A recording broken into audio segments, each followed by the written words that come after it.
Joker lights of you. If you live through this, you get one more chance. 5 million or Tony takes a permanent nap. Jay.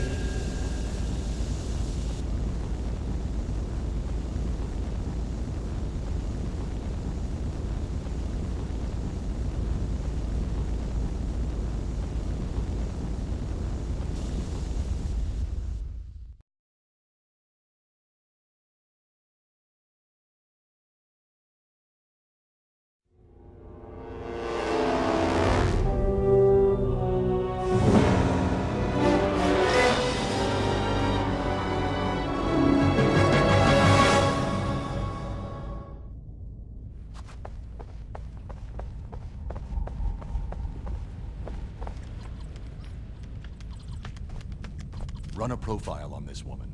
Her name's Mary Flynn. Sure. Is she in some kind of trouble? It's the Joker.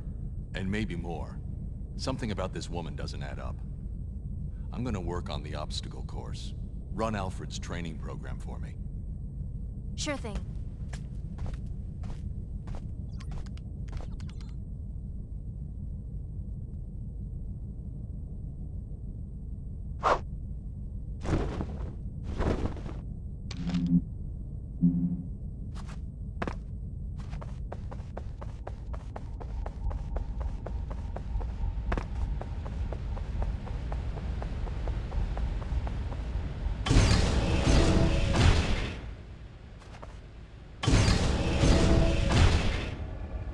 Good evening, Master Bruce. I hope you're managing to scrape by despite my absence. I took the liberty of recording one of our training sessions. Trust you will find it useful. We'll begin with a bit of bat grapple training. If you'll be so kind as to activate the grapple.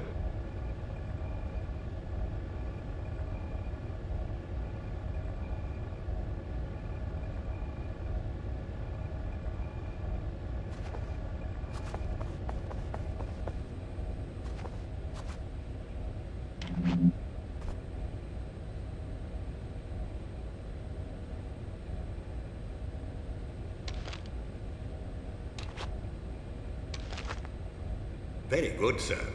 Once the grapple is aimed at a suitable target, the crosshairs turn red and you may fire at your leisure.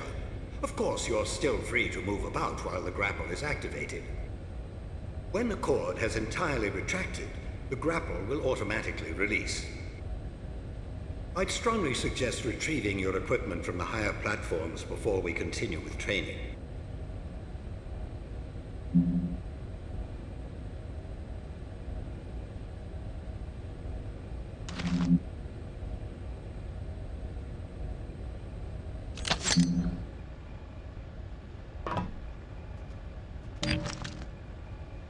You've uncovered some bat cuffs. Well done. A little restraint can go a long way. You can avoid a fight altogether by sneaking up behind an adversary with a pair of cuffs. Also, by leaving him cuffed once you've knocked a criminal down, you can be sure he won't come back to pester you.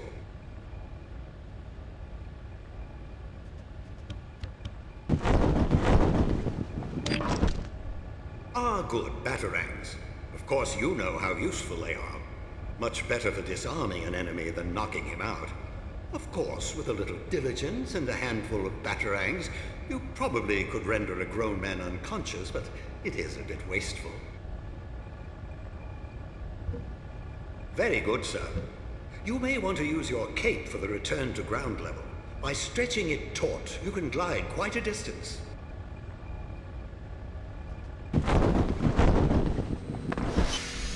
Good show, Master Bruce. We'll move right along now to the use of the batarang. To strike with enough precision to knock a weapon from a man's hand, you'll need to take careful aim. With a little practice, you can strafe around your target without losing your aim. Once you have your target in your sights, the crosshairs turn red.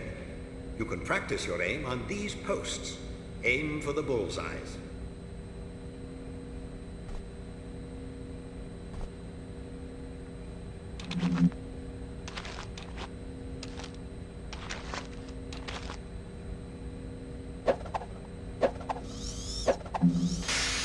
Very good, Master Bruce. Perhaps now we should brush up on your fisticuffs, as it's so often the only common language between criminals and justice. Of course, you have a wide variety of the martial arts at your disposal. Perhaps you could practice a few attacks on the training post.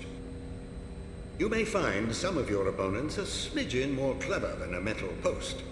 A healthy defense will make sure you're still standing after your opponent has been defeated.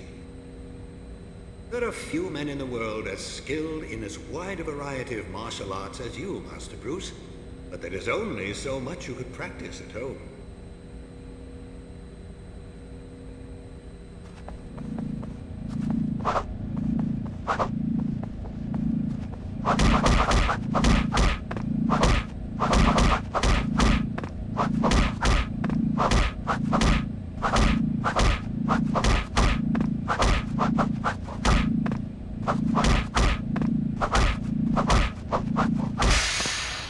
Nicely done, Master Bruce.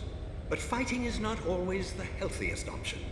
As you well know, with deep shadows and a little caution, you can slip past most opponents without resorting to your fists.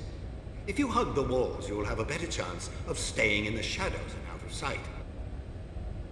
By staying close, you can peer around corners without revealing yourself. A little foresight and a batarang or two can be a striking combination, as you can take aim around corners without revealing your position. Let's try a small test.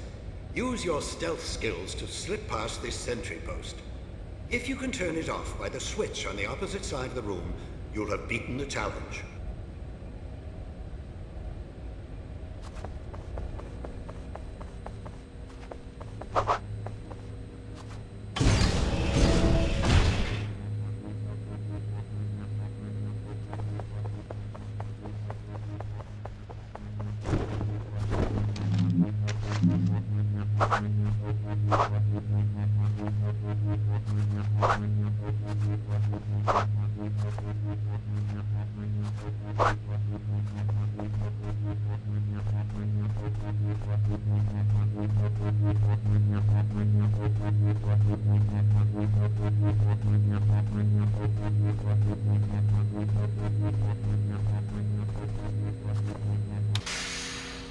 Very good, sir.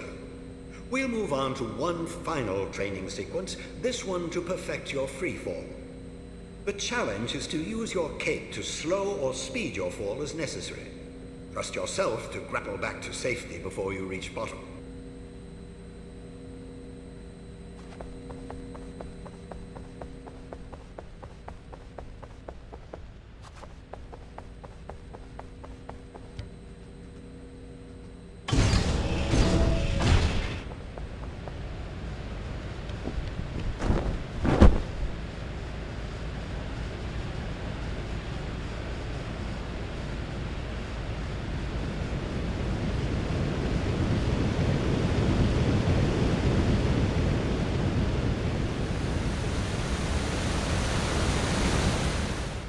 Terribly sorry, sir. I'm afraid you'll have to begin again.